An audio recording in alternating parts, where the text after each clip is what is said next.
Happy Friday for those of you who observe those tacky days of the week.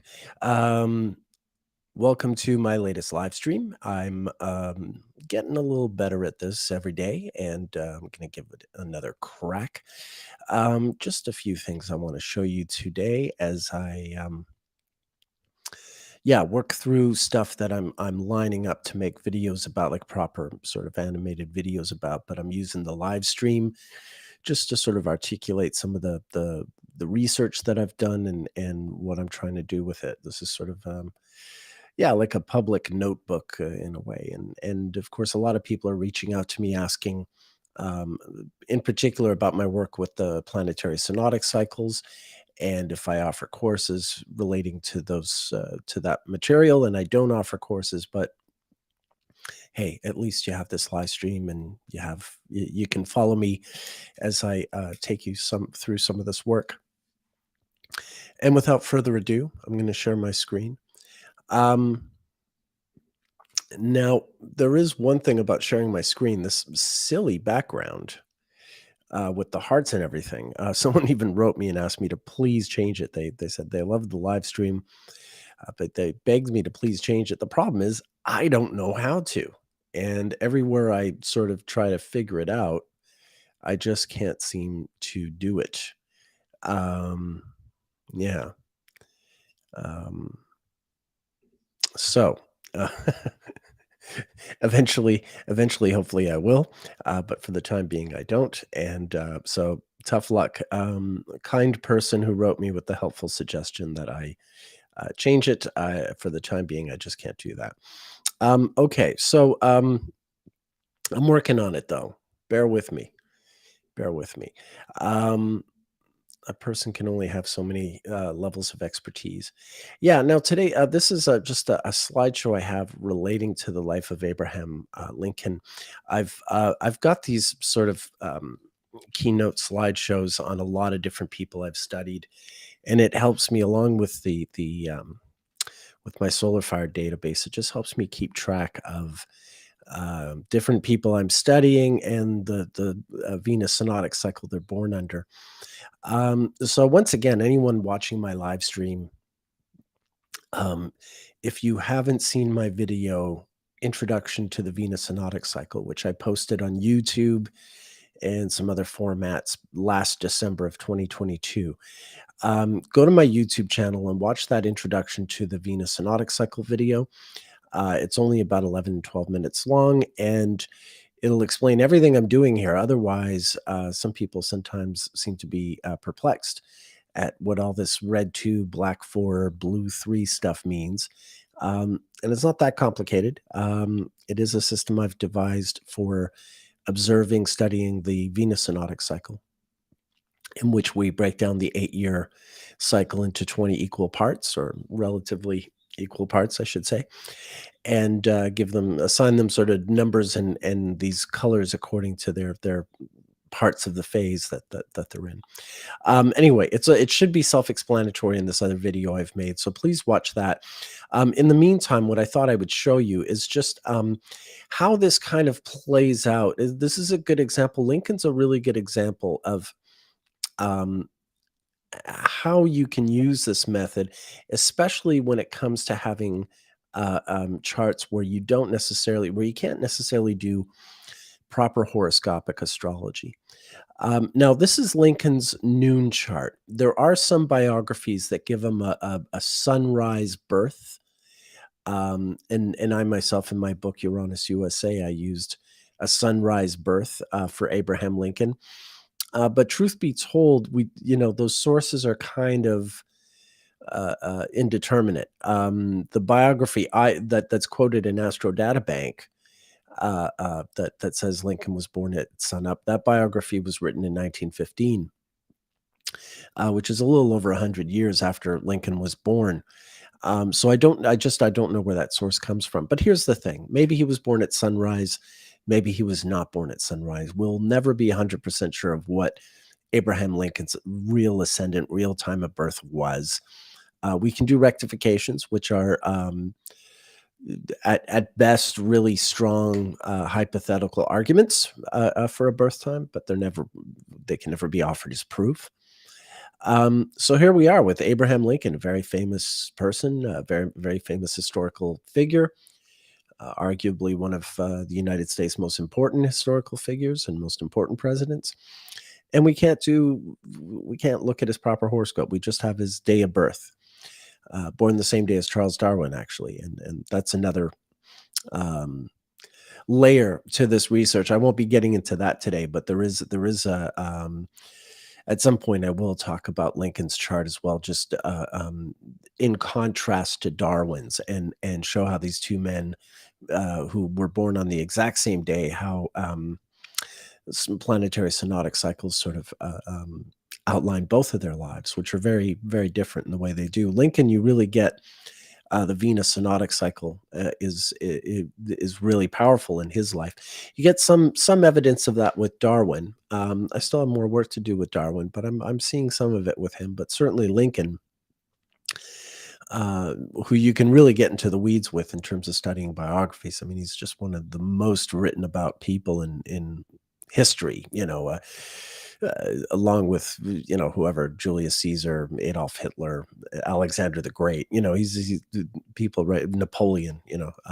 One of these sort of just these figures people will still be writing biographies 1,000 years from now, probably. Anyway, this is just I wanted to give you a sense. What I've done is on the left here in this column, these are different people from Lincoln's life, and it tells us what synodic cycle they were born under. And there's also a few events in his life that I've gotten there too. And these are both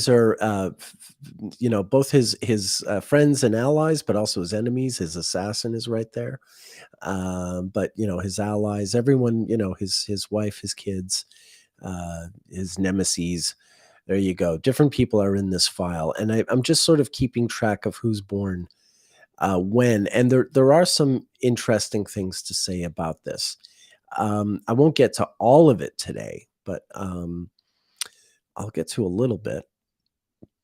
Now, what did I want to show you? Oh, yes.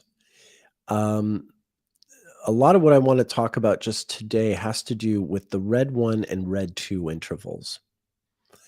Now you can see, like in some cases, like Lincoln knew a lot of people born during the white 4 interval, including his own mother, some of his political rivals, and people in his cabinet, major general in his army, but also some Confederate generals, and people like that. His secretary. But then when it comes to, like, say, the blue 3, well, I could only find 2 important people in his life born in the blue 3. So it's not even, sometimes there's only a couple in one interval, and then sometimes there's a whole bunch. But sometimes when you get a whole bunch, it's like super notable. You get something like this, okay, with the red 1s and the red 2s. This is here are the red 1s. Now, yeah, I'll just start with these deaths. Oh, no, actually, first, wait. First thing I should point out is that Mary Todd Lincoln is a red 2 setting C. Remember, Abraham Lincoln is a black 2 setting B, and she's a red 2 setting C, okay? All right, now going back to the red 1. First of all, Mary Todd's mother died during a red 1 interval in 1925. But her father died 24 years later during a red 1 interval. So Mary Todd Lincoln, her mother died during a red 1 interval. Her father died during a red 1 interval, and someone else in her life died in a red 1 interval. Abraham Lincoln was shot and died during a red 1 interval. So Mary Todd was born during a red 2, but her mother, father, and husband all died during a red 1 interval. And let me remind you, if you're watching this, you've probably seen my introduction to the Venus synodic cycle video. But as you know, this interval lasts about 146 days and occurs once every 8 years. It's a little window in time, once every 8 years, where you get, it's about like whatever that is, no, 4 or 5 months or whatever, uh, um, that Venus is occupying one of the 20 intervals, whatever 146 days adds up to. Um, so, so really, to have these three events that are spread out, first 24 years apart, and then another 16 years apart, right? So, like, 1825, 1849, and 1865. Three events that are span 40 years, that are obviously and really unarguably, um, important dates in the life of Mary Todd Lincoln, and they all occurred during the red one interval. You can see Lincoln died the next day. But what's even more interesting about that, just to add something to the mix, not only was Mary Todd Lincoln born during a red 2 interval, but her father remarried after her mother died in 1825. Her father remarried during a red 2 interval, which made life kind of hard for Mary Todd because now, she had these, step siblings and a stepmom to contend with, and it was sort of hard. And that's in 1826. And then in 1842, she, she married her husband, Abraham Lincoln. So her father remarried during a red 2, and Abraham Lincoln and Mary Todd married during a red 2. And remember, she was born during a red 2. Now, also one of their sons, Willie Lincoln, was born during a red 2 interval. This is a boy who, when he's 11, he will die in the White House. Um, one of those terrible 19th century diseases. Washington, D.C. had very sort of dirty drinking water. Anyway, this poor kid died, which really sort of haunted Mary Todd Lincoln for the rest of her life. And yeah, I mean, it was in the middle of the Civil War, so people weren't too sympathetic. Everyone was losing a son here and there, so yeah, it kind of a tough event. But like I said, Mary Todd Lincoln, born during a red 2. Her father remarried during a red 2. She married Abraham Lincoln during a red 2, and the son Willie was born during a red 2. Also, Abraham Lincoln's own father died during a red 2. Um, and not just his father died during a red 2, and then his mother died. Where's his mother's death? His mother died within, where are we looking here? His mother died like really close to, like days away.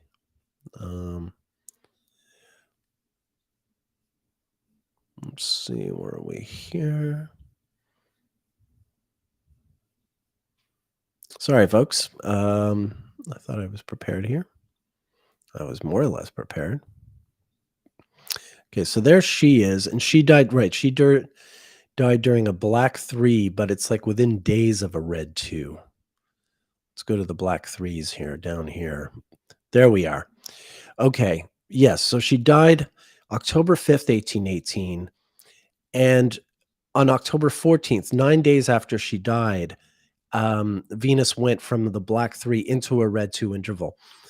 So, just to recap, um, Mary Todd Lincoln's parents both died during red 1 intervals.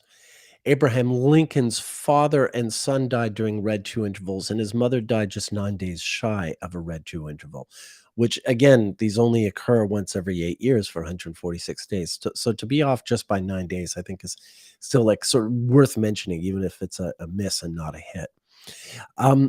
There are a lot of other interesting things. I mean, eventually I'm going to do like a really super duper quadruper deep dive with Lincoln, where I'll go into all these different red 2 people in his life, like Charles Sumner, who's a fierce anti-slavery activist, but also a vocal critic of Lincoln. Another one is Horace Greeley, who's also a fierce anti-slavery, like voice of anti-slavery, but also a critic of Lincoln. Yeah, and a lot of his generals, McDowell, who was the first general he had, leading the Army of the Potomac, Benjamin Butler, another one of his important Union Army generals. Like I said, his wife was born during the Red Two.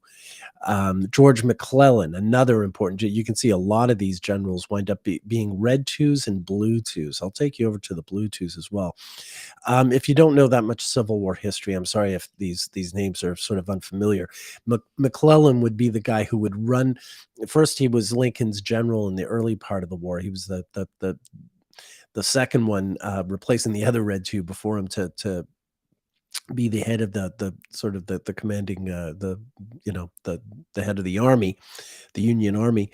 But then when he was demoted, he ran against Lincoln in the 1864 election. So he's a particularly important rival. I also wanted to just show you the Blue Twos, because there's a lot of really important people here. So yeah, Mary Todd Lincoln's father was born during a Blue Two. Remember, he's one of the ones who died during a Red One. Important people in Lincoln's cabinet are born in Blue Two. But yeah, the enemies like Robert E. Lee, Joseph E. Johnston. Okay, Hooker was a Union general, but there's a lot of generals. The Secretary of War, Edwin Stanton. This is present day sort of Secretary of Defense. Halleck, another important general. A lot of these generals are in the Blue Two category, along with the Red Two. So that's another thing I've been doing. This is something else that we can do with this method is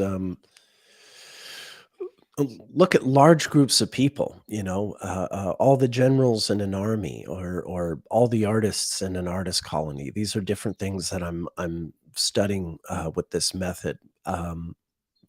Breaking down the Venus synodic cycle in this way. And it gives us a means, going back to Abraham Lincoln's chart and the fact that we don't have a solid birth time for him, but we can still learn astrological things about his life. We can still do astrology, so to speak, even if we don't have all the tools that we would want to do, like sort of a proper horoscopic astrological reading. It's really handy to know the Venus synodic cycle and also the Mars synodic cycle, which I'll get into in a future live stream. It's really handy to know these because if you understand their path, you understand how they interact with every single chart that you wind up looking at. And yeah, that's something that I find really, really valuable. Let's see here. I don't know if I'm getting any chats or not. I'm not planning on a very long stream today. I'm the other thing about doing the live streaming these days is my life is in a bit of a transition right now. I'm not in my home office. I'm in my hometown because my family's had a health crisis and I've been here looking after that. But within about a week or two from now, I should be back home in my home office and live streaming from there. Right. Okay. Well, I don't feel, sometimes I feel like talking for an hour. Sometimes it's just like a little 20-minute quickie like this. But I just want to keep doing this and getting comfortable with it. And eventually I'll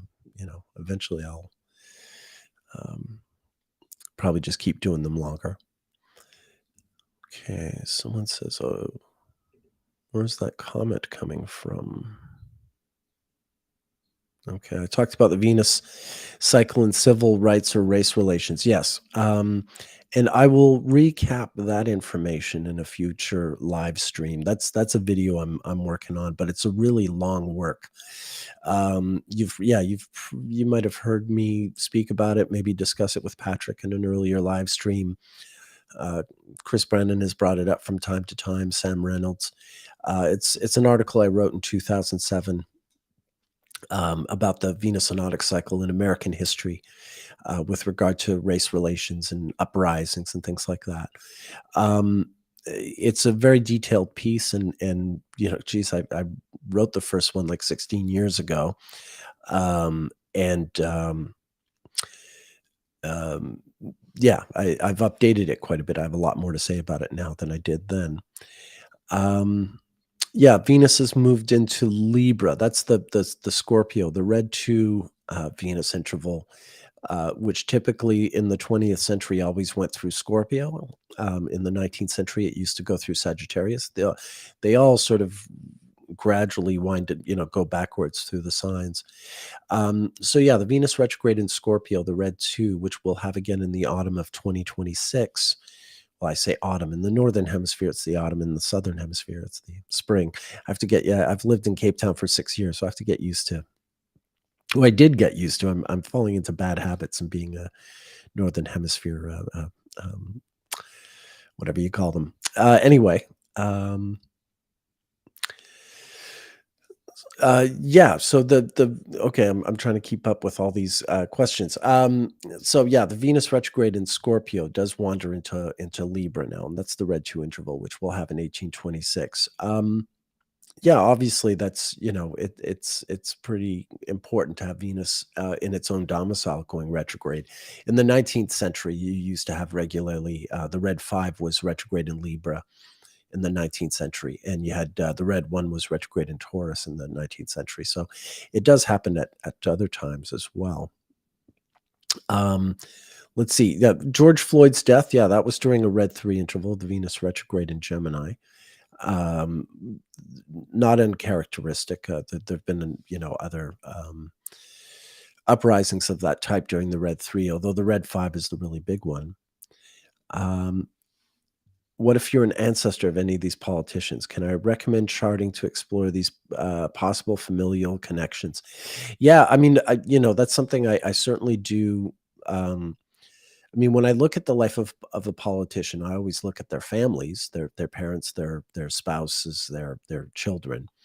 Um, and when it comes to things like the royal family, I'm not a royalist at all, but the royal family is a really useful family to study with astrology because we have generation upon generation of well-timed charts, often very large families, or at least they used to be. Victoria had 9 children and all that.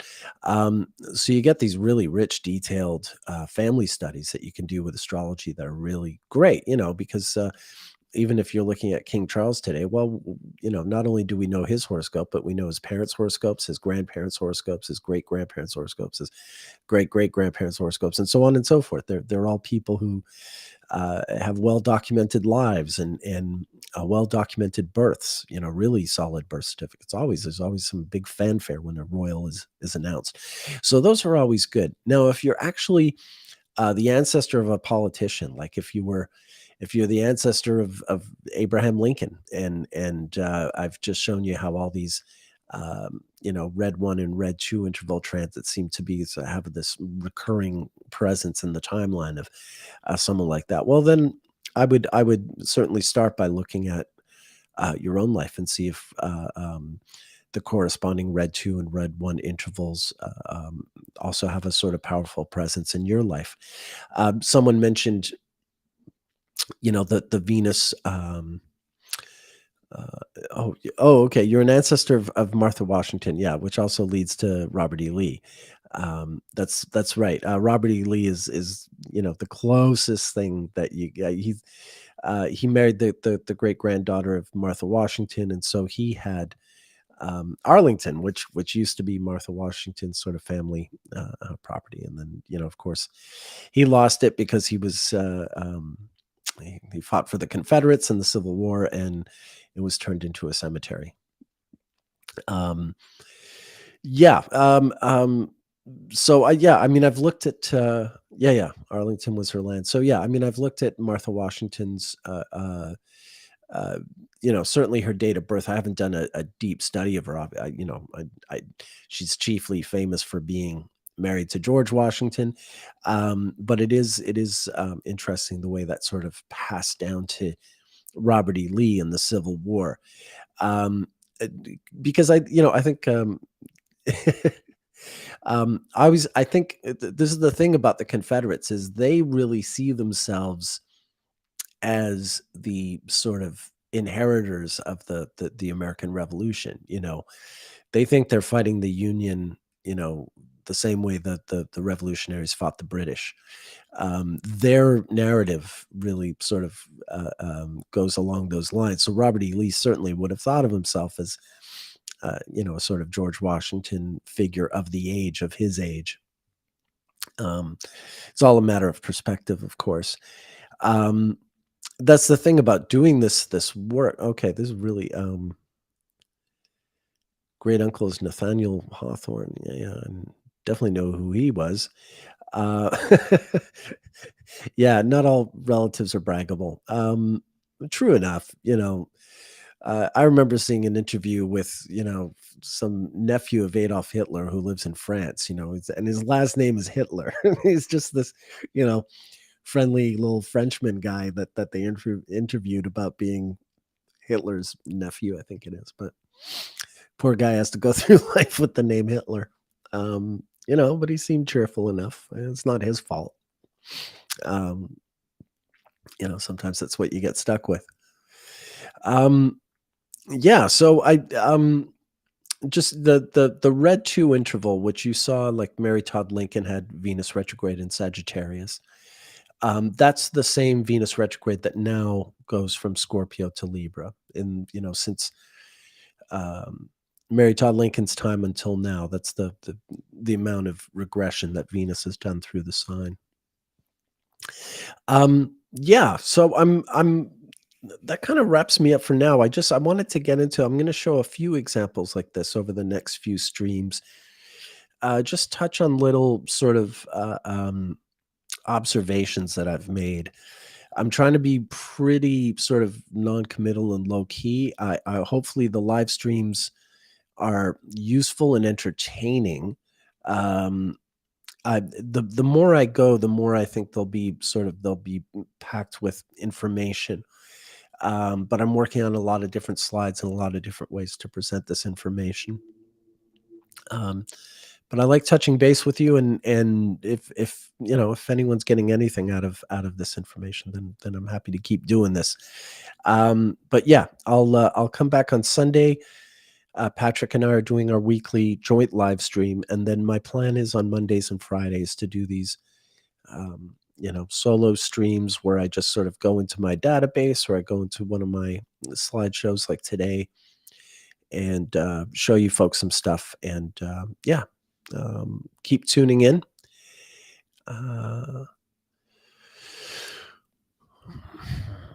Can I discuss why I think the U.S. has only had one black 4? Washington significance. That's Chelsea. You're paying attention. That's right. George Washington is the only black 4 president. There's never been a red 1, and there's only been one black 4. I do want to discuss that, but I'm not quite ready to do that yet. I want to talk about other black 4s in history before I touch on the fact that indeed Washington is the only black 4 U.S. president. But yeah, you're a few steps ahead of me there, Chelsea. What can I say? Maybe you caught one of my earlier webinars, and so you're up on this material. All right. You don't know what black 4 means. Well, Sarah, once again, please watch my introduction to the Venus synodic cycle video on my YouTube channel. Yeah, just go to YouTube, look up my name, Introduction to the Venus synodic cycle, and it'll tell you what a black 4 is. There's the Venus synodic intervals have broken into 20 parts. So there's red, white, blue, and black, 1, 2, 3, 4, 5. So you can get any of those combinations, and they all mean something. But yeah, I spent a lot of time making that video.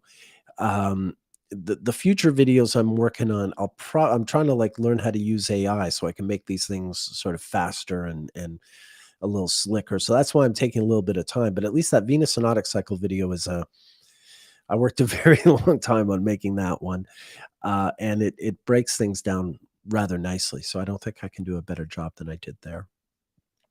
Yeah, so at some point this will be a book. But at first I'm gonna really do the video route, because this is really visual material if I do it properly. Okay. All right. I'm interacting with the chat. All right. I'm a bit spent. I'll try and do better than this. I know half an hour and I'm already kind of burnt out, but I'll as I flesh this out, I'll probably start doing longer streams. Anyway, thank you, everyone. Thank you very much for tuning in. And yeah, I'll see you Sunday with Patrick, and Monday I'll be back here. So have yourselves a great weekend. See you Sunday.